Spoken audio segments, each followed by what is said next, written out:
So now we'll discuss about the parameterized store procedure. What it means is we want to supply parameters to the store procedure so that the query can use that parameter in order to filter out some of the rows from a table. So we'll consider the same example of fetching the name of an employee where employee ID is equal to 100. So 100 is something that we can supply as a parameter to a store procedure. So how do we do that?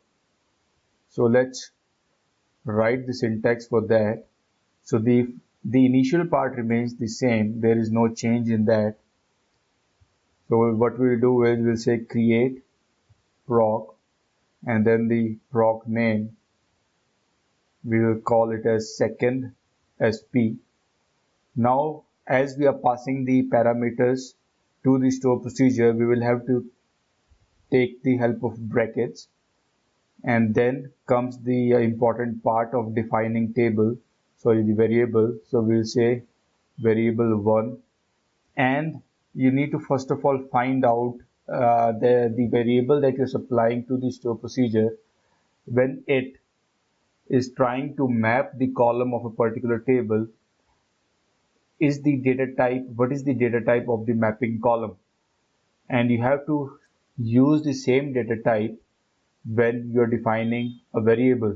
So in our case, we know that EID is of int type, so we can simply type int over here, and then the everything else remains the same.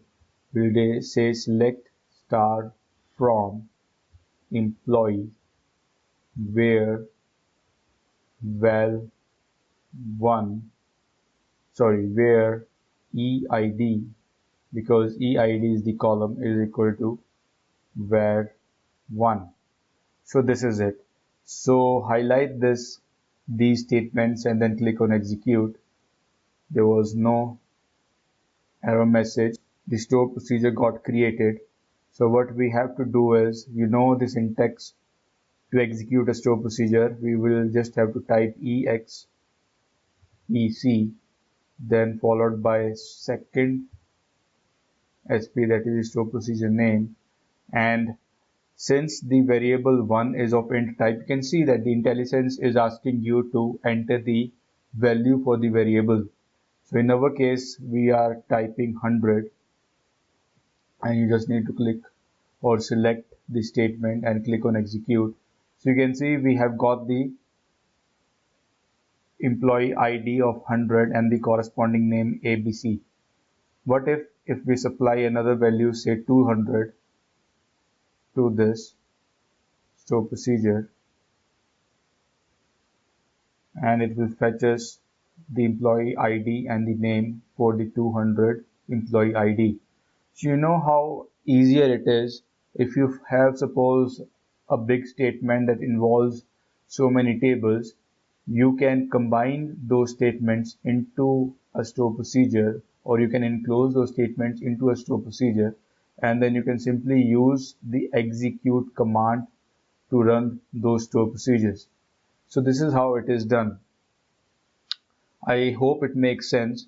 Then there is another type of store procedure in which you might have to fetch values from the store procedure, and that values get stored inside a variable, and you can use that variable in some other places inside your code.